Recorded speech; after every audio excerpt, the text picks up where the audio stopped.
নমস্কাৰ জিকে হাব বাই কাবেৰীলৈ সকলোকে স্বাগতম। মই কাবেৰী হাজৰিকা। আজিৰ এই ভিডিঅ'টোত মই অসমৰ সাম্প্ৰতিক ঘটনাৱলী সম্পৰ্কে আলোচনা কৰিম। আশা কৰোঁ আপোনালোক সকলো উপকৃত হ'ব। আহক আমি ভিডিঅ'টো আৰম্ভ কৰোঁ। Question number 1, Satyapriya Pathak is the pen name of which of the following Assamese writers? তলত দিয়া কোনজন অসমীয়া লিখকৰ ছদ্মনামটো হৈছে সত্যপ্ৰিয় পাঠক? অপশ্যনবোৰ হৈছে Anand Chandra Agarwala, option B Banikanta Kakati, option C Bhabendranath Saikia, option D Brajanath Sharma. আৰু শুদ্ধ উত্তৰটো হৈছে option C Bhabendranath Saikia. Born in Nagaon on 20th February 1932, Bhavendranath Hoikia was the founding editor of the Assamese language weekly Prantik and the children's magazine Hofura. তেওঁৰ ভৱেন্দ্ৰনাথ শইকীয়াদেৱৰ 1932 চনৰ 20 ফেব্ৰুৱাৰীত নগাঁৱত জন্ম হৈছিল আৰু লগতে তেওঁ অসমীয়া যিখন সাপ্তাহিক কাকত প্ৰান্তিক আৰু লগতে শিশু আলোচনী সফুৰা তাৰ প্ৰতিষ্ঠাপক সম্পাদক আছিলে। He was the director and screenplay writer of 8 Assamese language films and received Rajat Kamal Award 7 times from Government of India. অসমীয়া ভাষাত নিৰ্মাণ কৰা 8খন চলচ্চিত্ৰৰ তেওঁ ডাইৰেক্টৰ আৰু লগতে স্ক্ৰীনপ্লে ৰাইটাৰ আছিলে আৰু তেওঁ 7খন চলচ্চিত্ৰৰ বাবে ভাৰত চৰকাৰৰ পৰা ৰজত কমল এৱাৰ্ড লাভ কৰিছিলে। He won Sahitya Akademi Award in 1976, Padma Shri in 2001, and he was the first recipient of Assam Valley Literary Award in 1919. তেখেতে 1976 চনত সাহিত্য একাডেমী এৱাৰ্ড, 2001 চনত পদ্মশ্ৰী এৱাৰ্ড লাভ কৰিছিল আৰু লগতে তেওঁ 1990 চনত আছাম ভেলী লিটাৰী এৱাৰ্ড লাভ কৰিছিল আৰু তেওঁ আছিল আছাম ভেলী লিটাৰী এৱাৰ্ড লাভ কৰা প্ৰথমজন ব্যক্তি। He is also' known as প্ৰিয় বন্ধু এণ্ড সঞ্জয়, আৰু তেখেতক সত্যপ্ৰিয় পাঠকৰ উপৰিও প্ৰিয় বন্ধু আৰু সঞ্জয় নামেও জনাজাত। Next question. Syed Abdul Malik won the Sahitya Akademi Award for his novel অঘৰী আত্মাৰ কাহিনী in which year? Syed Abdul Malik দেৱে তেখেতৰ অঘৰী আত্মাৰ কাহিনী নামৰ উপন্যাসখনৰ বাবে কোন চনত সাহিত্য একাডেমী বঁটা লাভ কৰিছিল? অপশ্যনবোৰ হৈছে option A 1970, option B 1971, option C 1972 আৰু অপশ্যন ডি 1973। আৰু শুদ্ধ উত্তৰটো হৈছে option C 1972। Born on 15 January 1919 at Naharani, Golaghat, Assam, he was the president of Ahom Sahitya Sabha in 1977, held at Abhayapuri. Syed Abdul Malik দেৱৰ 1919 চনৰ 15 জানুৱাৰী দিনা গোলাঘাট জিলাৰ নাহৰণিত জন্মগ্ৰহণ হৈছিল আৰু তেওঁ 1977 চনত অভয়াপুৰীত অনুষ্ঠিত অসম সাহিত্য সভাৰ প্ৰেছিডেণ্ট আছিলে। Malik received many awards including Padma Shri in 1984, Padma Bhushan in 1999, Sahitya Akademi 1972, Shankardev Award, Sahitya etc. আৰু তেখেতৰ মালিক দেৱে তেখেতে বহুতো এৱাৰ্ড লাভ কৰিছিল। তাৰ ভিতৰতে পদ্মশ্ৰী বঁটা লাভ কৰিছিল 1984 চনত, পদ্মভূষণ লাভ কৰিছিল 1999 চনত, সাহিত্য একাডেমী লাভ কৰিছিল 1972 চনত, শংকৰদেৱ বঁটা, সাহিত্যাচাৰ্য আদি বিভিন্ন ধৰণৰ বঁটা তেওঁ লাভ কৰিছিল আৰু তেখেতৰ 2000 চনৰ 20 ডিচেম্বৰ তাৰিখে মৃত্যু হৈছিল। Next question. Drona Bhuyan is awarded the Padma Shri Award in 2024 for his contribution to Suknani Ujapali and Deodhani dance.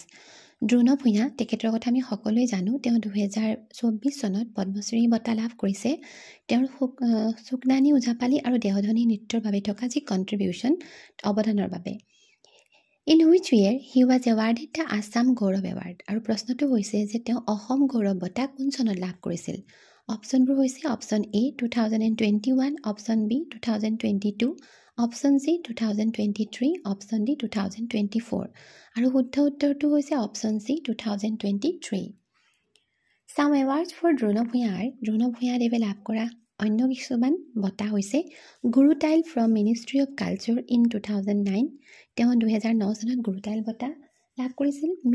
Mira award in 2012 organise বাই ৰাষ্ট্ৰীয় নাট্য এণ্ড লোককলা মহোৎসৱ ইন আগ্ৰা, আৰু ৰাষ্ট্ৰীয় নাট্য লোককলা মহোৎসৱ আগ্ৰাই অনুষ্ঠিত কৰা যিটো মীৰা এৱাৰ্ড তেওঁ 2012 চনত লাভ কৰিছিলে।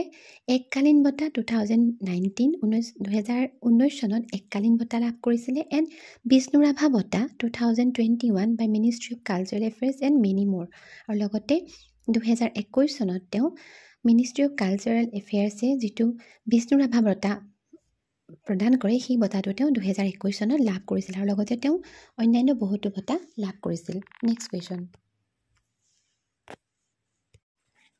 The eminent Assamese poet Somi Tati has been awarded the Sahitya Academy Award 2024. এজন প্ৰসিদ্ধ অসমীয়া কবি Somi Tati তেখেতে 2024 চনৰ সাহিত্য একাডেমী বঁটা লাভ কৰিছিলে ফৰ হিজ পয়েট্ৰি বুক ফৰিংবোৰে বাটৰ কথা জানে। আৰু তেওঁৰ কবিতা পুথিখনৰ নাম আছিল ফৰিংবোৰে বাটৰ কথা জানে। In which year Somi Tati has been awarded the Assam Valley Literary Award? এতিয়া প্ৰশ্নটো হৈছে যে Somi Tati দেৱে কোন চনত আছাম ভেলী লিটাৰেৰী এৱাৰ্ড অৰ্থাৎ অসম উপত্যকা সাহিত্য বঁটাটো লাভ কৰিছিলে। অপশ্যনবোৰ হৈছে option A 2010, option B 2011, option C 2012, option D 2013 আৰু শুদ্ধ উত্তৰটো হৈছে option C 2012। The Assam Valley Literary Award was conceived in 1990 by Williamson Magor Education Trust to creative writers who has contribution to Assamese literature. এই যিটো Assam valley literary award এইটো প্ৰথমবাৰৰ বাবে 1990 চনত উইলিয়ামছন মেগৰ এডুকেশ্যন ট্ৰাষ্টে প্ৰদান কৰিছিল সেইসকল ৰাইটাৰৰ বাবে, লিখকৰ বাবে যিসকলৰ অসমীয়া সাহিত্য জগতৰ প্ৰতি কণ্ট্ৰিবিউশ্যন আছে, বৰঙণি আছে। It is given once a year. Williamson Magor group is a tea company. আৰু এই যিটো আছাম ভেলী লিটাৰী এৱাৰ্ড এইটো বছৰত এবাৰকৈ প্ৰদান কৰা হয়। আৰু যিটো গ্ৰুপে এই বঁটাটো প্ৰদান কৰে তেওঁলোক হৈছে এটা টি কোম্পানী, চাহ company. Next question. Who was conferred the Jyotiprasad Agarwala Shilpi Sanman 2024? 2024 বৰ্ষৰ জ্যোতিপ্ৰসাদ আগৰৱালা শিল্পী সন্মান কাক প্ৰদান কৰা হৈছে?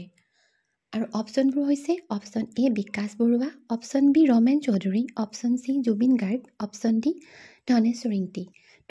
আৰু শুদ্ধ উত্তৰটো হৈছে option B Ramen Chaudhary. Eminent musician Ramen Chaudhary was awarded the Jyotiprasad Agarwala Shilpi Sanman 2024.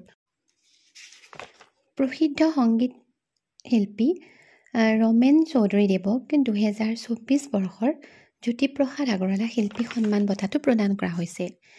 ইয়াৰ লগতে আৰু এটা কথা কৈ থওঁ, শিল্পী দিৱস is observed annually across Assam on 17 January on the death anniversary of Jyotiprasad Agarwala. আৰু সমগ্ৰ অসমতে প্ৰত্যেক বছৰে শিল্পী দিৱস 17 জানুৱাৰী দিনা পালন কৰা হয়। আৰু সেইটো হৈছে জ্যোতিপ্ৰসাদ আগৰৱালা দেৱৰ মৃত্যু তিথি। Next question.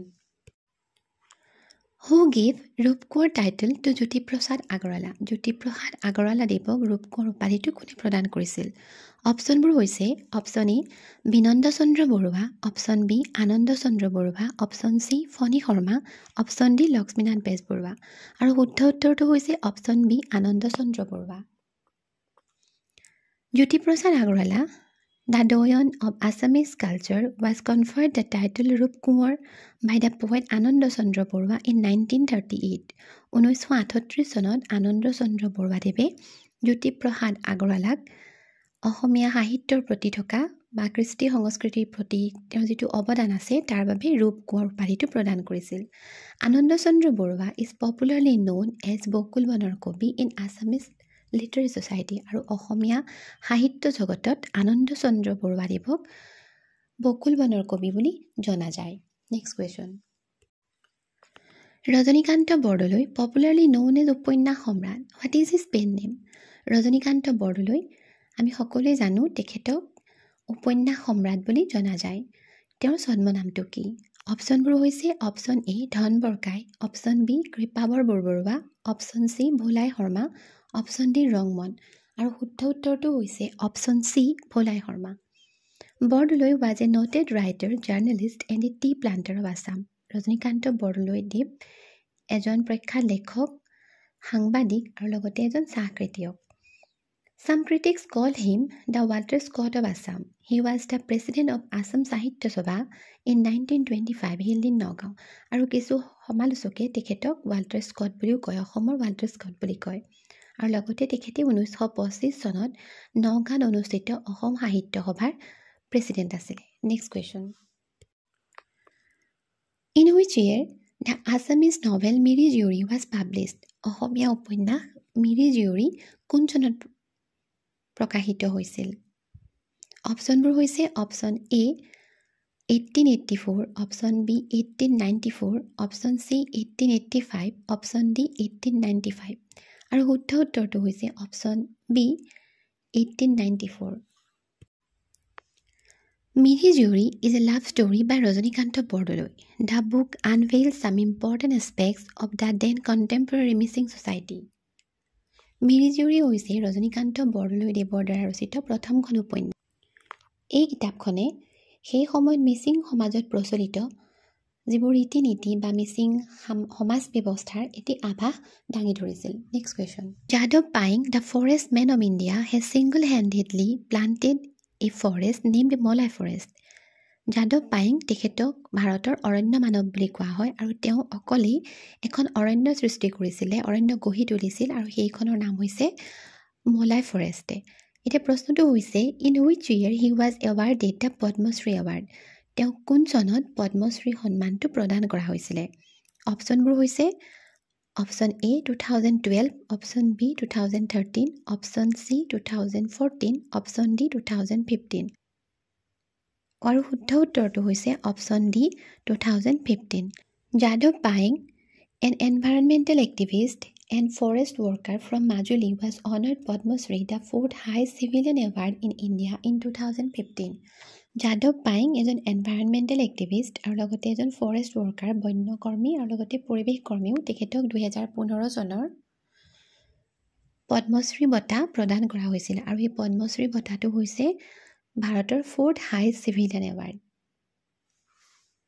Next question, who has been conferred the Sahityarathi Lakshminath Bezbaroa award 2024? 2024 বৰ্ষৰ সাহিত্যৰথী লক্ষ্মীনাথ বেজবৰুৱা সন্মান বঁটা কাক প্ৰদান কৰা হয়? অপশ্যনবোৰ হৈছে option A Anuradha Sharma Pujari, option B Haidar Hussain, option C Kuladhar Saikia, option D Imran Shah আৰু শুদ্ধ উত্তৰটো হৈছে option C Kuladhar Saikia. A noted short story writer and former DGP of Assam, Kulodhar Shaikia, was conferred the Lakshminath Bezbarua Award in 2024. Kuladhar Saikia এজন প্ৰখ্যাত চুটিগল্পৰ লেখক আৰু লগতে অসমৰ প্ৰাক্তন ডিজিপি।